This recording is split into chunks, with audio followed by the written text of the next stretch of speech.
Welcome to the Fabulous Lifestyle Radio Show. Tune in for a vibrant mix of fashion, finance, and life's essential foundations. Join us for expert interviews, insightful discussions, and empowering insights to elevate your lifestyle. From fashion trends to financial tips and personal growth strategies, we've got you covered. So grab your headphones and get ready to be inspired. Tune in now to the Fabulous Lifestyle Radio Show and embark on this exciting journey with us. Welcome to the Fabulous Lifestyle Radio Show. I am your host, M. Teresa Lawrence, here on KCAA Broadcasting Network, 1050 AM and 106.5 FM, where we cover over 5 million households in the greater Los Angeles. And we are also affiliated with CNBC, NBC, and NBC Sports. You can listen to us every Sunday at 3 p.m. Pacific Time on any of your favorite podcast and streaming channels. We are also in Roku TV, Amazon Fire TV, and Android app. Just subscribe to Building Solid Foundations channel. I am your host, M. Teresa Lawrence. I am an author, an international speaker, and a leadership coach. I am also the president and executive director of the Trueness Project, which is an international foundation dedicated to helping children and adults throughout the world tell their stories. I travel around the world giving out my books, and we help other people share their stories, because it is my belief that when we share stories, we empower each other and we form community. And that is my purpose in life, to build a community of change makers throughout the world. And I hope you join me. Today we have as our guest Steve Matley, who is so incredible. I really have no words for Steve other than he is so magical. He does so many things that it will just blow your mind.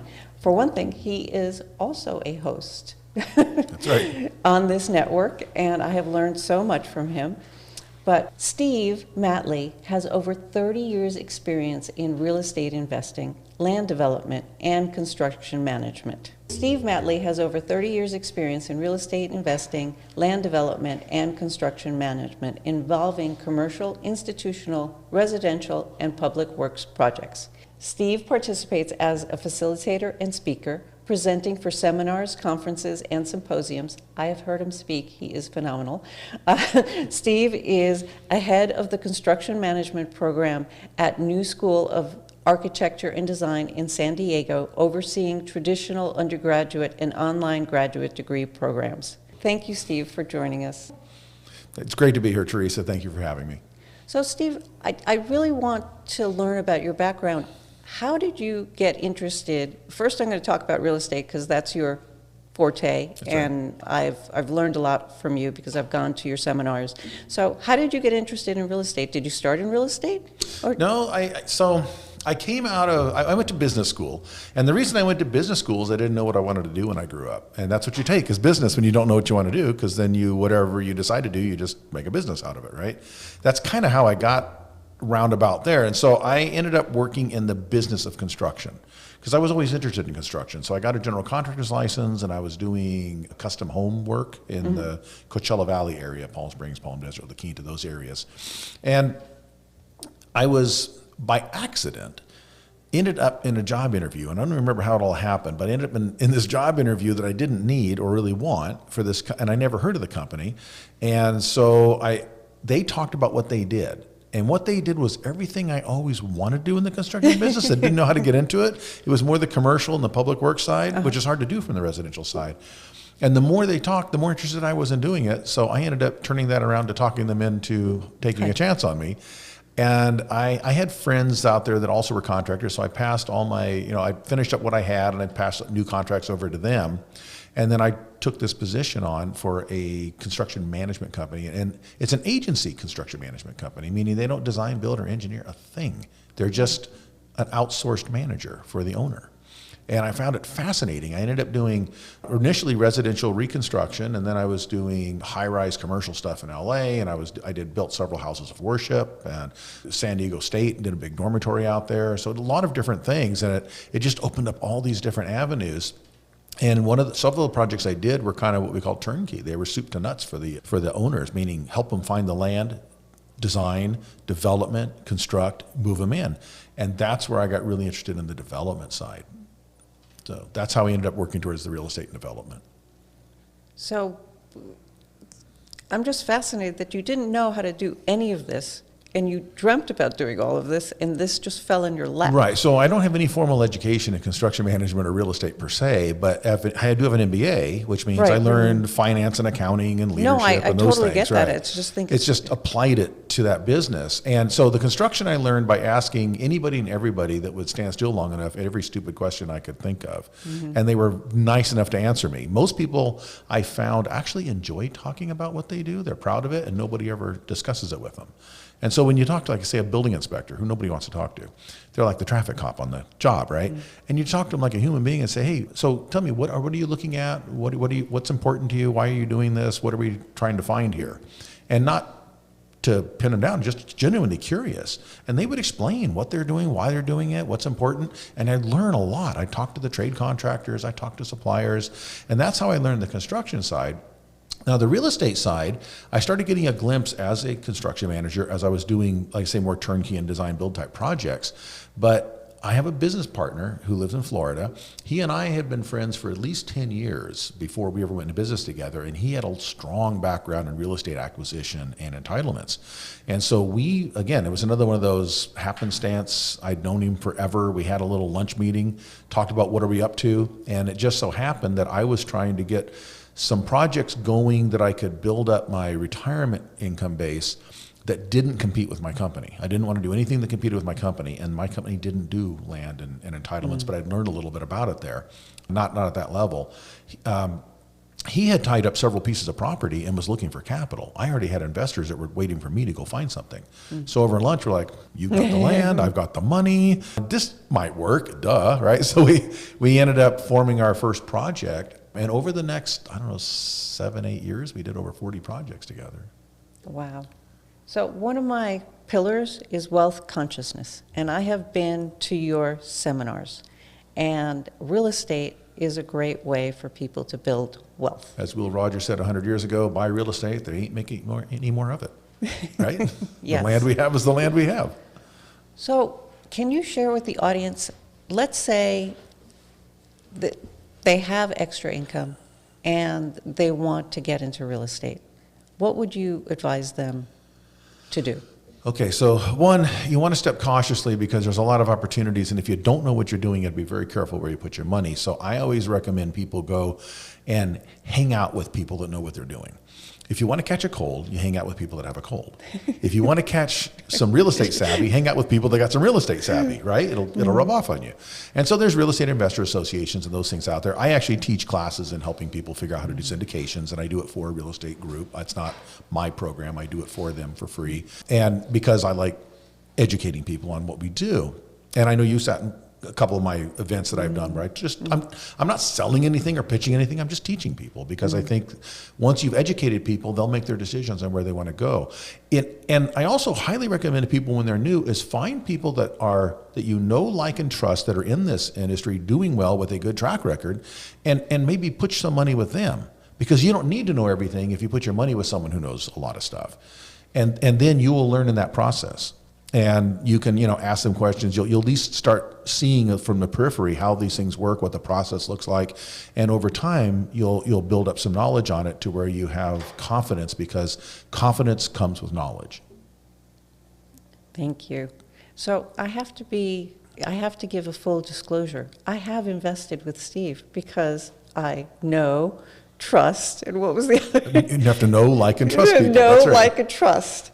He is a phenomenal educator, and I have learned so much with him going to his seminars and listening to his radio show.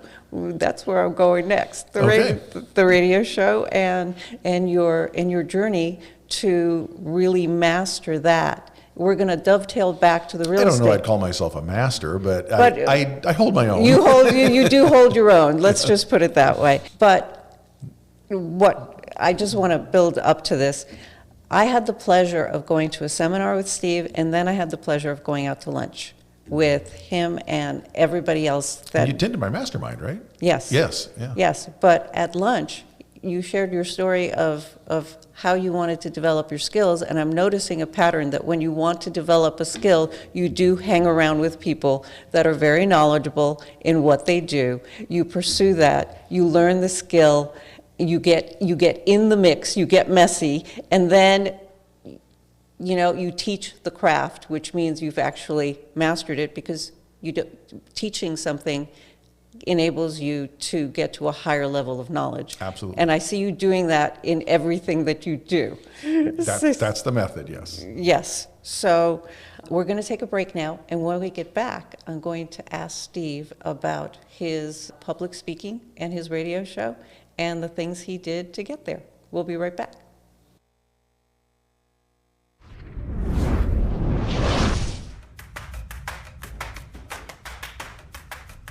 You know, for the past 53 years, I have been immeasurably blessed to make my full-time living as both an actor and a speaker, either on stage somewhere or standing in front of a camera.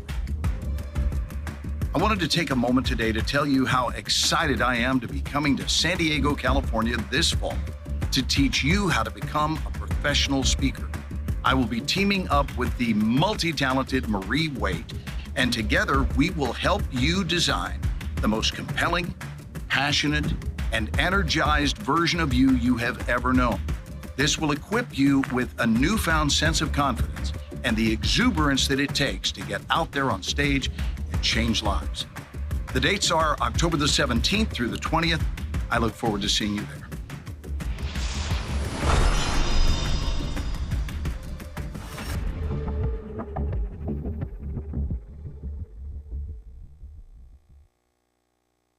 The worst thing a homeowner can do is be without a good set of tools.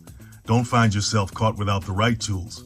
The Real Men of Real Estate's Ultimate Utility Bag ensures you're equipped for any DIY task. With high-quality essentials like a hammer, measuring tape, multi-tool, and Exactac picture hanging tool housed in a sturdy bag, you'll be ready for anything.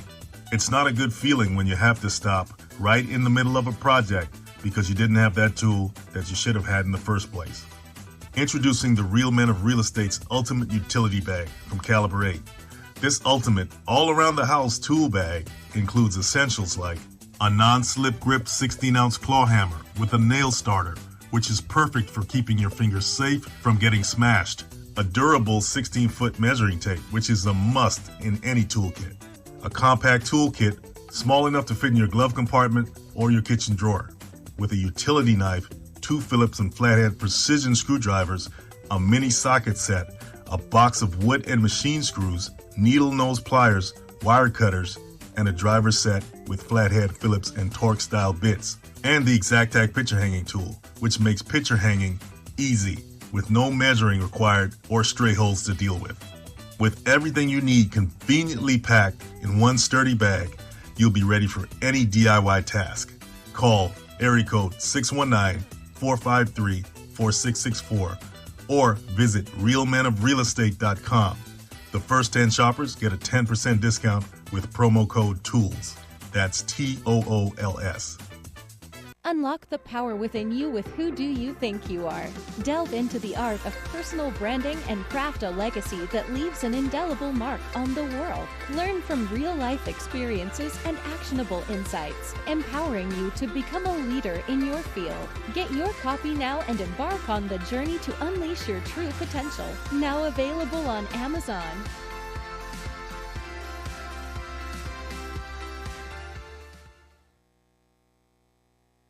Welcome back to the Fabulous Lifestyle Radio Show. I am your host, M. Teresa Lawrence, and today we are with Steve Matley, and we have been talking to Steve about real estate and a pattern that I've noticed in his life.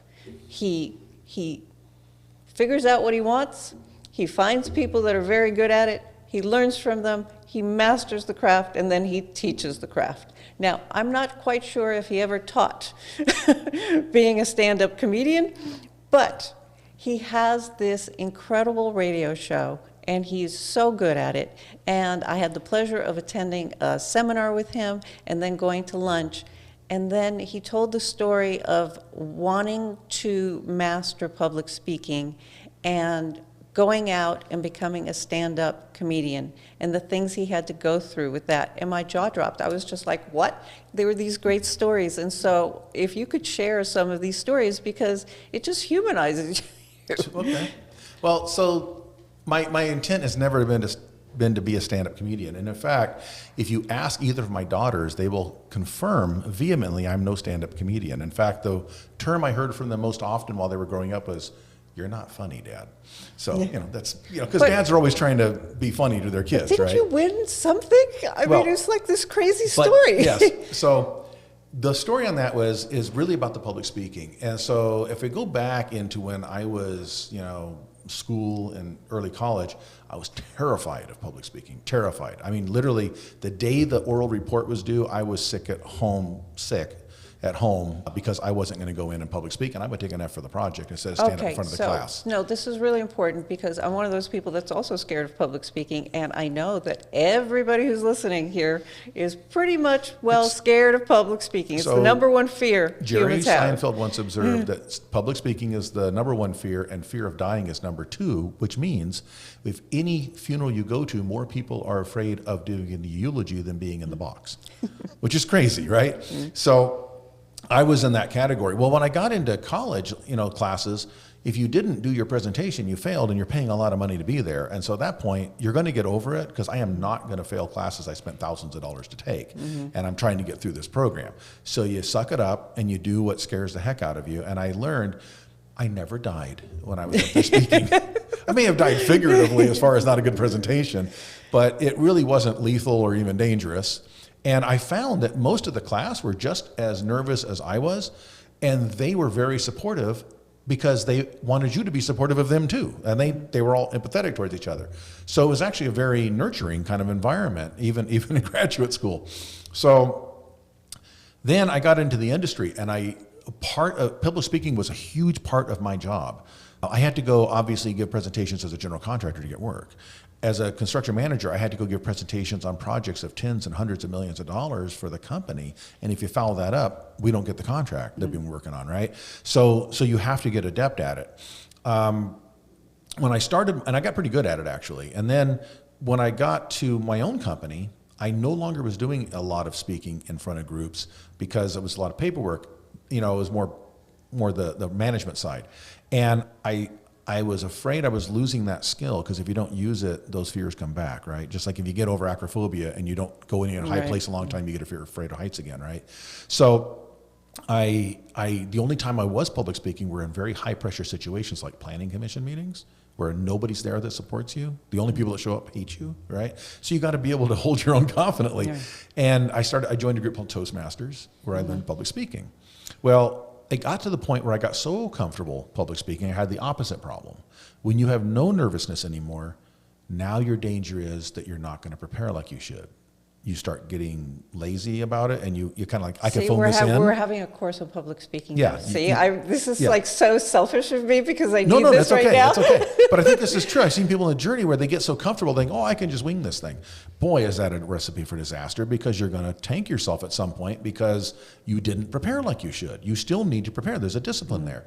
And so I thought, you know what I need to do? I need to get to that point where I'm scared to death of getting in front of a group. And there's only two things I can think of that would do that: live stage acting and stand-up comedy. Now, live stage acting is an enormous time commitment, right? You have all the rehearsals and the shows and all the stuff. Stand-up, you have the time commitment to prepare, but you don't have all the rehearsals with other people relying on you, that stuff. It's a solo operation. So I contacted someone who she'd published a book, and I knew about her through Toastmasters groups and that kind of stuff. And a lady named Judy Carter, she was a stand-up comic big in the 80s, one of the first of the really good female comics back when Roseanne Barr was just coming up in those groups.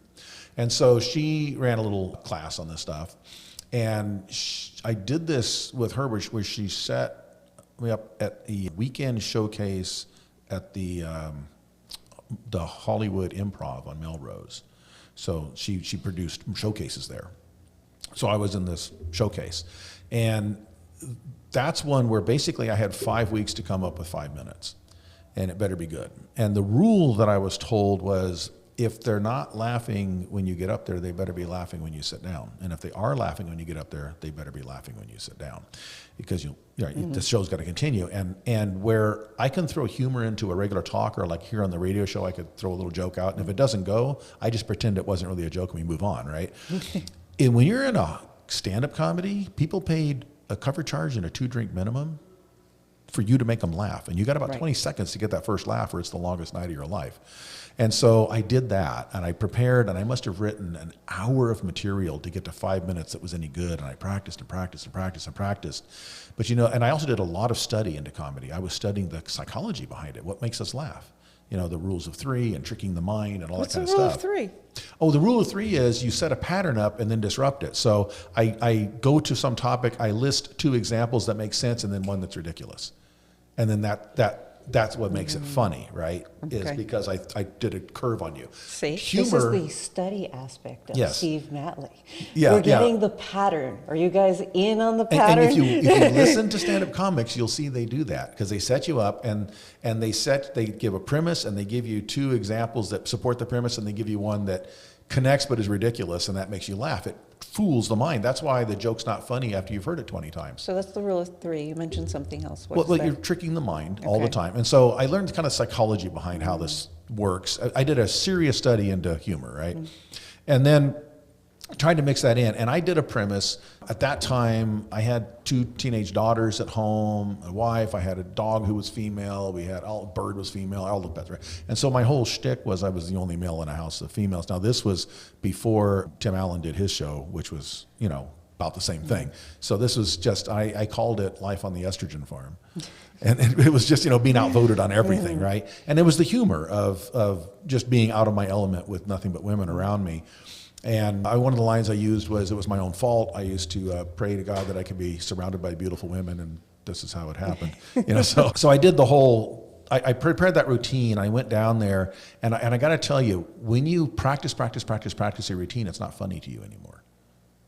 Because improv is not really improv. It's really very well practiced. Every nuance, every gesture, every facial expression. And now when you say it now, when you're familiar with it, it's not funny anymore. It just sounds stupid. Because none of it makes sense, right? It's just babbling. And so I talked to this, to put the show on, and she said, oh, that's normal. She said, there's a group that meets in Venice that's kind of like a little mastermind for comics. They get together and share a have a couple mastermind minutes. for comics. Are you Yes. listening? Yeah, they do. And so I went down there on a Wednesday night, and she said, you just bring a minute to 2 of your stuff, and then they'll critique you, And so all these people go up, and they're giving a couple minutes of their thing, right? And so I stood up, and it's a very supportive group, actually. They all do the circuit together. So I did my 2 minutes, and as I was doing it, I realized I had taken the wrong tact. I was doing set up the premise and punchline, set up the premise, punchline. And I realized they were laughing before I got there because the premise itself was funny. And they were completing the dots in their own mind. And I realized I just need to milk the setup, because that's funny. And let them, I don't even have to say the punchline. They got there before I did. And they'll laugh. And then anything else, I just then need to find just a little, tag on the end of that before I transition to the next topic. And so I ended up going to that improv. It actually worked out very well. It was fortunately a really good crowd. It was a really good lineup. I was stuck in the middle of it, so I didn't have to open. I didn't have to close. No pressure. And when I was done, the guy that booked at the Comedy Store came up and said, I'll give you 8 minutes on my stage. And Did so you do I it? did that. I did, yes. And then after that, I did a showcase over at the Laugh Factory, and then I did one over at Pechanga. And that was the entire career I had in comedy. But it was really to build public speaking skills. And it was valuable because it teaches you to think a different way and to be able to put humor in and relate to an audience better. No, that's fabulous. You guys, this man is really funny and really interesting to watch, because everything that I've said about him going deep into a subject, that the stand-up comedy thing is just a perfect example. Like, he really put in the time to write out the act. He studied. He went to who knew there was a mastermind for stand-up comedy? That's like mind-blowing. But the key is you have to do it. And that's why the most terrifying thing is to stand up in front of a group and not know if they're going to like you or not. And you just start talking, and you don't know if it's going to be rotten tomatoes or laughs. You don't know. But that's the journey. And Yeah, it that's is. what we want people to go into, to lean into that fear. And I've been doing that the whole year because I need to public speak in order to get the foundation going, right? That's right. Yeah. Like people, And sometimes, like I said, for me, I was past the fear. I had to go reintroduce the fear to keep myself honest in my preparation. so what are you doing now to reintroduce that fear? Well, I am responsible for a lot of other people's money, and that's a sobering responsibility. Okay, So I well, have we're to, going I to have get to to take my that. job We're going seriously. to get to that in the last Yeah. segment. The next segment is going to be about your teaching the Okay, we students. can talk about so, all right, it's time for a break. We'll be right back.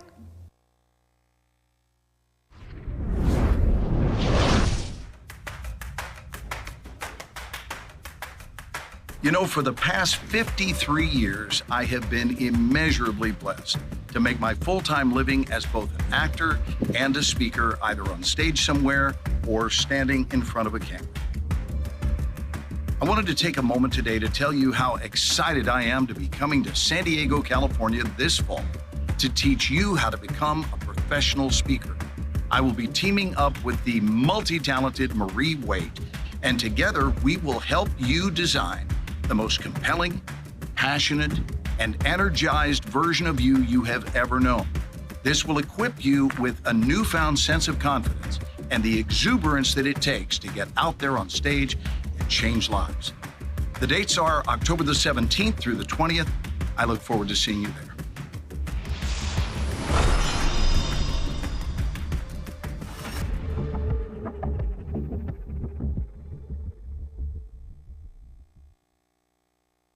The worst thing a homeowner can do is be without a good set of tools. Don't find yourself caught without the right tools. The Real Men of Real Estate's ultimate utility bag ensures you're equipped for any DIY task. With high-quality essentials like a hammer, measuring tape, multi-tool, and Exactac picture hanging tool housed in a sturdy bag, you'll be ready for anything. It's not a good feeling when you have to stop right in the middle of a project because you didn't have that tool that you should have had in the first place. Introducing the Real Men of Real Estate's ultimate utility bag from Caliber 8. This ultimate all-around-the-house tool bag includes essentials like a non-slip grip 16-ounce claw hammer with a nail starter, which is perfect for keeping your fingers safe from getting smashed, a durable 16-foot measuring tape, which is a must in any toolkit, the Caliber 8 Multimax Pocket Tool, which features a 6-inch locking-style adjustable pocket wrench, 5-position wrench, 2 Phillips, and 1 flathead screwdriver, a durable stainless steel pocket knife, can and bottle opener, saw blade, an LED flashlight so you don't have to get caught in the dark. A compact toolkit, small enough to fit in your glove compartment or your kitchen drawer, with a utility knife, 2 Phillips and flathead precision screwdrivers, a mini socket set, a box of wood and machine screws, needle nose pliers, wire cutters, and a driver set with flathead Phillips and Torx style bits, and the Exactac picture hanging tool, which makes picture hanging easy with no measuring required or stray holes to deal with. With everything you need conveniently packed in one sturdy bag, you'll be ready for any DIY task. Call area code 619-453-4664 or visit realmenofrealestate.com. The first 10 shoppers get a 10% discount with promo code TOOLS. That's TOOLS. Unlock the power within you with Who Do You Think You Are? Delve into the art of personal branding and craft a legacy that leaves an indelible mark on the world. Learn from real-life experiences and actionable insights, empowering you to become a leader in your field. Get your copy now and embark on the journey to unleash your true potential. Now available on Amazon.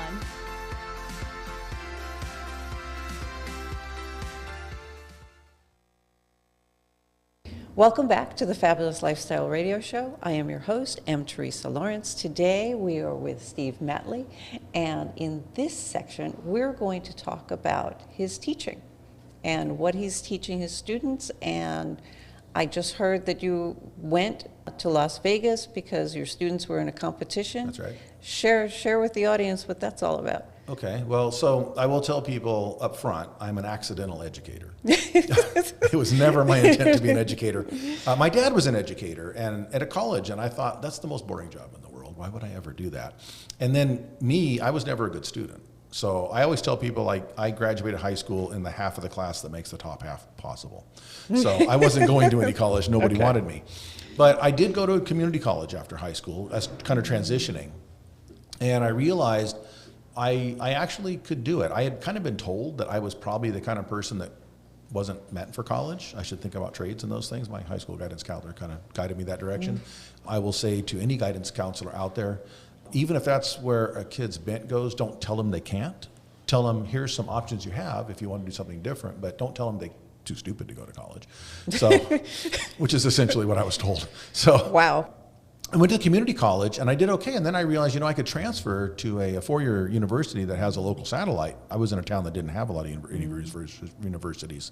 And so I transferred to there and I ended up getting a bachelor's degree in business.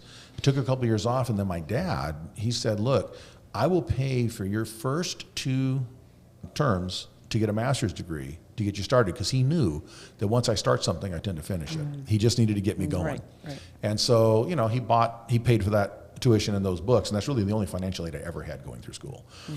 But he was right. I pursued that, and I stayed with it. So I ended up getting the degree, and I did earn my honors and that kind of stuff. Well, then I had my whole career. I had all this stuff going on, and then my partners and I were doing the development business in the 2005 or so. Things start well, they hadn't slowed down yet. My partners and I had decided to stop doing new projects and stop taking capital and finish up what we had back in early 2005, expecting a downturn. Oh, wow. We were a little ahead of the curve. Yeah. Now, does that mean we're geniuses? No, I didn't go publish the book. I'm the guy that predicted the downturn, although a lot of people have done that. No, my partners are older and wiser than I am. They've been around the block a few times, and so they've seen this. And there were signs out there, and we were a little bit premature. We probably could have waited a little longer, but our projects take a while. So we finished out through 05 and 06, sold our last project in November of 06, and then, of course, everything hit the skids in 07, right? Right. And I briefly, during that time, went to work for a public, not a public builder, just a private home builder, doing their forward planning and stuff as a transition. But in the meantime, there was a guy that I met through a Toastmasters club, and he was a very retired pharmaceutical guy, and his dream was to design ultimate custom homes for celebrities. This is where he wanted to do That's with a pretty his retirement. specific goal. Yes. And so he was kind of working with me as kind of a consultant. He kind of, talked to me, and we were meeting at a Starbucks up in Temecula, I believe. And while we're talking, he stops and he goes, you know a lot about this stuff. And I said, well, I hope so, because I'm charging you for this meeting. He laughed and he goes, there's this school up near Ontario, and they've been for about a year talking about and trying to start a construction management program. And I think they need some help. You should talk to them. And so I said, well, give me the contacts. And my thought was advisory board, right? Right. Give you this is kind of what they need to learn to get employed.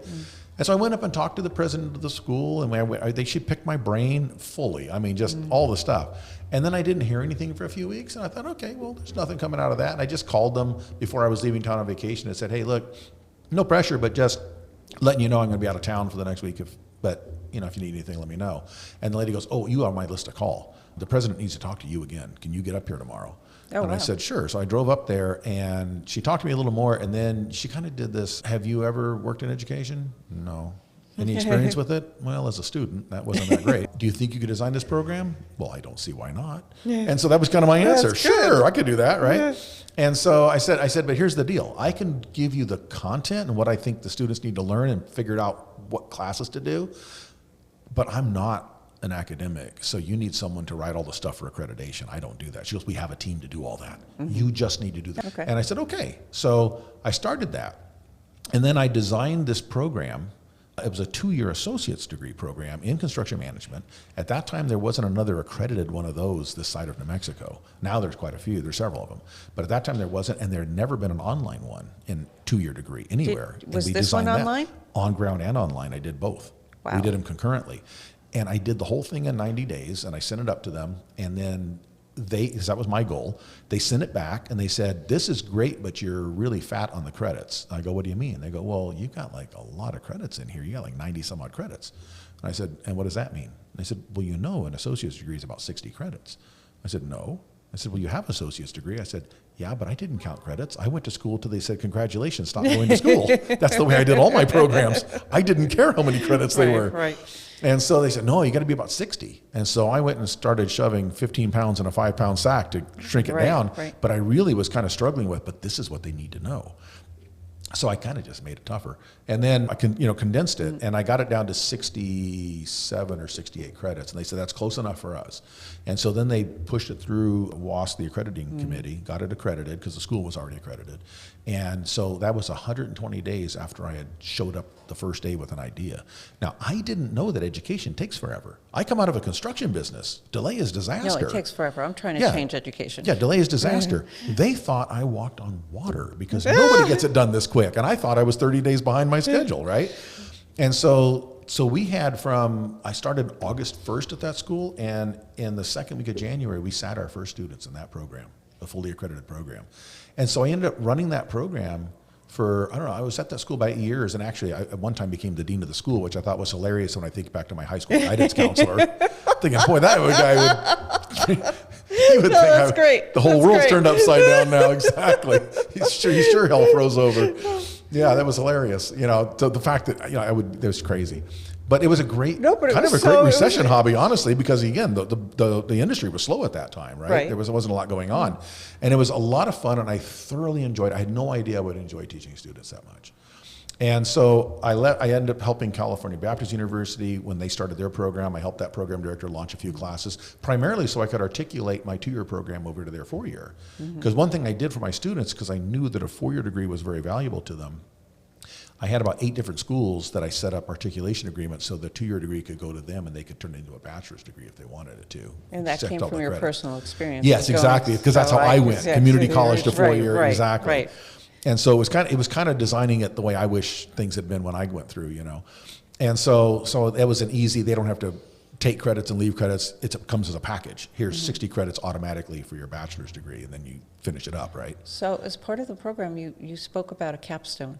Okay, yeah, so I ended up at New School of Architecture and Design. So when I moved to San Diego from the inland, I assumed I was done with education.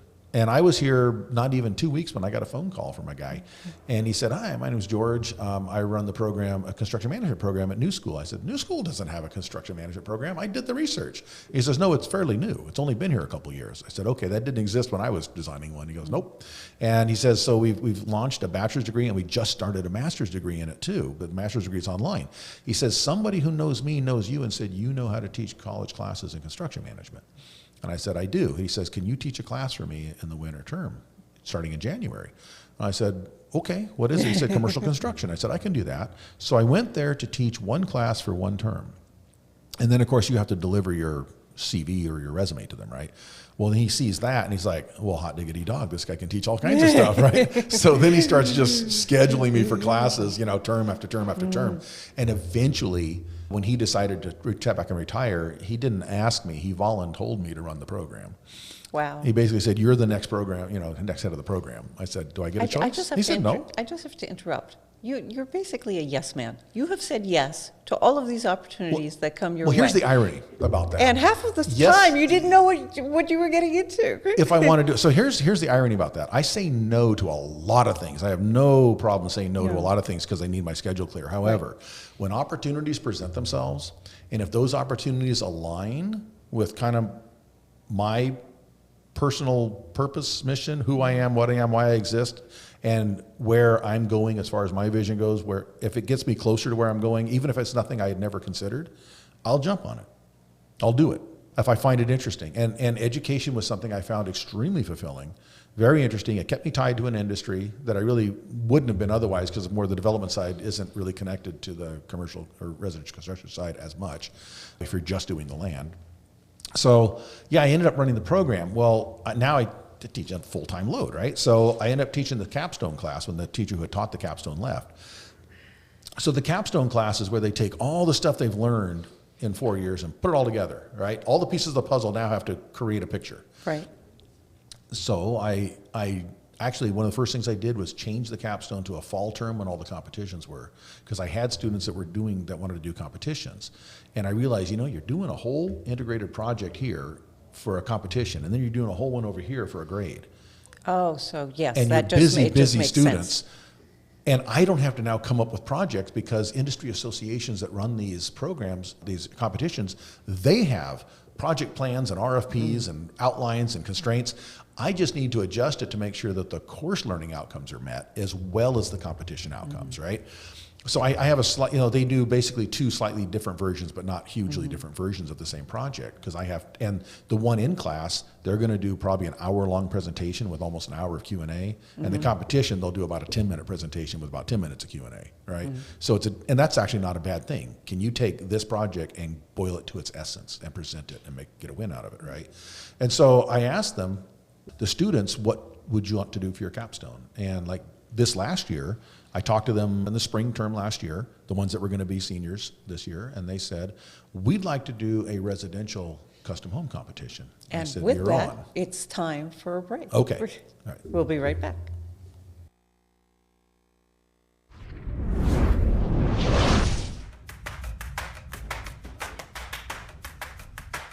For the past 53 years, I have been immeasurably blessed to make my full-time living as both an actor and a speaker, either on stage somewhere or standing in front of a camera.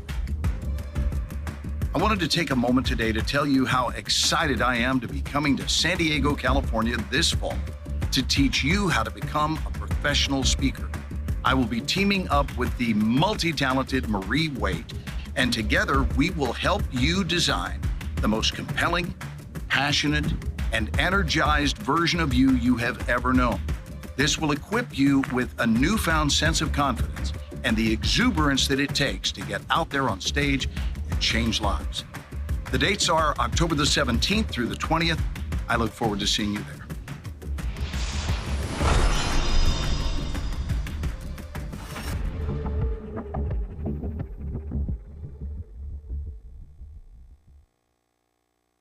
The worst thing a homeowner can do is be without a good set of tools.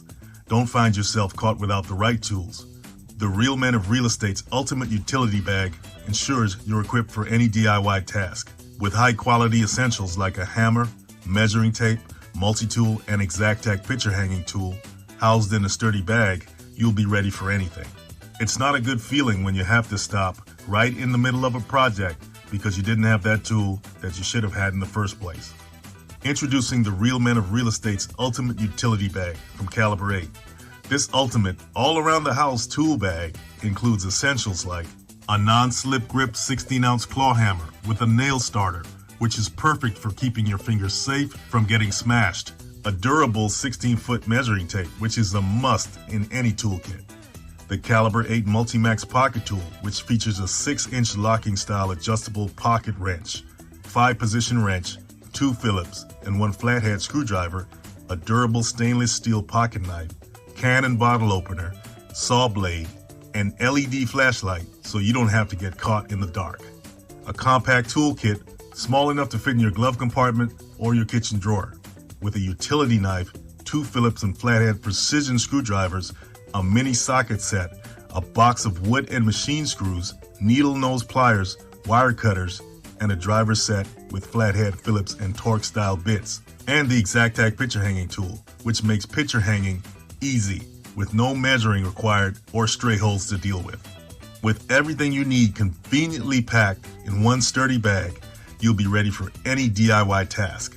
Call area code 619-453-4664 or visit realmenofrealestate.com. The first 10 shoppers get a 10% discount with promo code TOOLS. That's TOOLS. Unlock the power within you with Who Do You Think You Are? Delve into the art of personal branding and craft a legacy that leaves an indelible mark on the world. Learn from real-life experiences and actionable insights, empowering you to become a leader in your field. Get your copy now and embark on the journey to unleash your true potential. Now available on Amazon.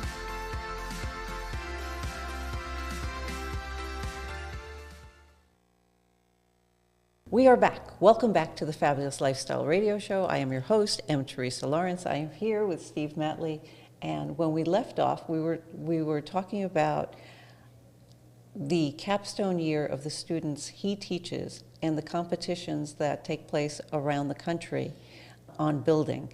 And he was going to share what they competed in. Right. So this year they did a design build custom home project, and it was put together by the National Association of Home Builders, which is a national association of residential contractors and developers. And they actually put on the single largest construction and design based conference expo in the country every year, and that's where the students do their competition. So they're right there in front of the industry. And we've done different competitions in the past through other organizations, ASC and DVIA and groups like that. This one they wanted to do the homes. I had a group that was specifically interested in residential. So they started, actually, our term doesn't start in the fall until October, but they started in August. They came in during the summer, started in August because, see, the rest of the world starts in August, and that's when the competitions get released, right? So I don't want them starting behind, 6 weeks behind everybody else. So they work outside of class time up till then. And then when they got into class, when we started this, they had already told me that was the project they want to work on, which was fine. They still had plenty of work to do.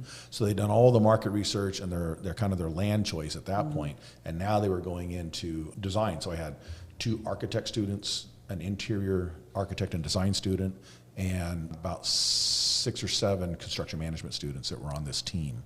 And they were also the class. And I had a couple people that were in the class that decided not to go out to the competition because they already had jobs and families and stuff, but they participated in putting everything together. Okay. So they were part of the project team, they just didn't go present.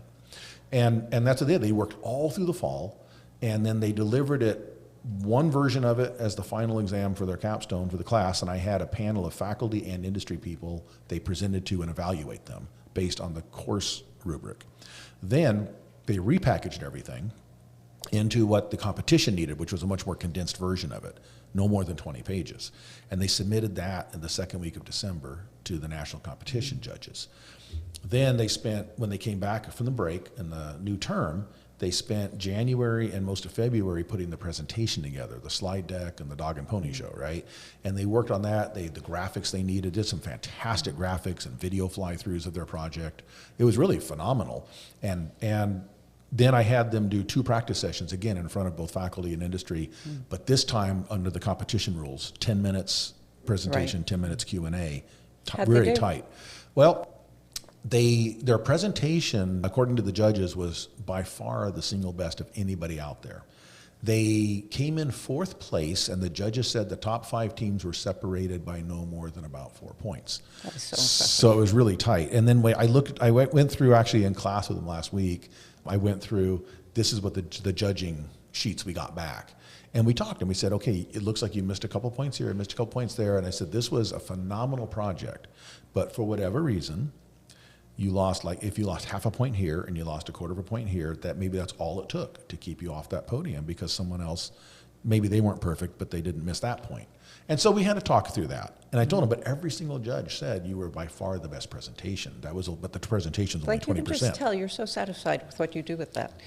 Yeah, I was disappointed on their behalf, honestly, that they didn't get on the podium because, coming out of the industry, I looked at what was over there, and I haven't seen their packages, so I can't say to it. But I looked and said, you guys were phenomenal. You guys had a better design and a much better presentation, but that's only 20% of it. But they learned. That was the most important thing they learned, and they really bonded as a team. It sounds like, for me, listening to you speak, I have really my interpretation of home builders and what they have to go through and what they're putting out there. I mean, it's changed. I mean, this was a really good presentation, and now I'm like, wow. When I enter a home and these people have the licenses to do what they're doing, I know I'm going to get high quality work. If it's a good team, yeah. So, okay, Steve, if people want to get a hold of you and work with you, where do they find you? So my company website is coast2coast.com, which is spelled coast, C-O-A-S-T, with a dash and a number 2, and then C-O-A-S-T. So coast-2coast.com, the 2 is a number 2.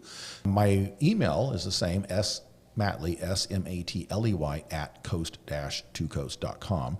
They can contact me either of those ways. I do teach classes for the SDCIA, which is the San Diego Creative Investors Association. In fact, tomorrow I'm doing a syndication workshop for them, part of a 6-part series.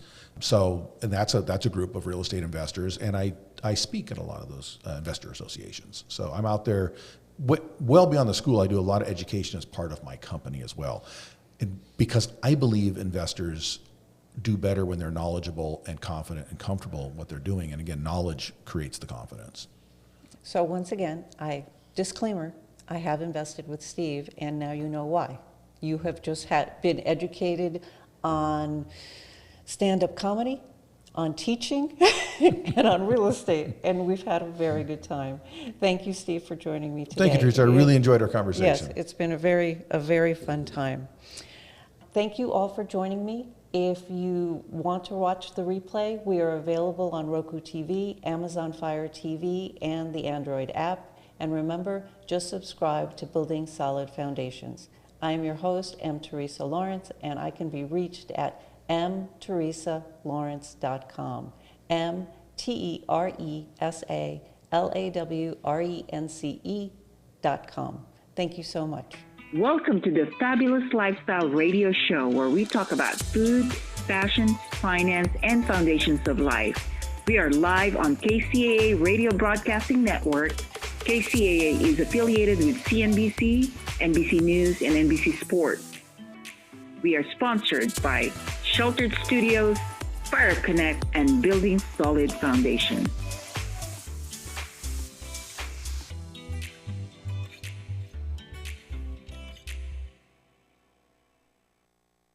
Wishing for a little bit more information? You'll get it all here on KCAA Radio. This segment sponsored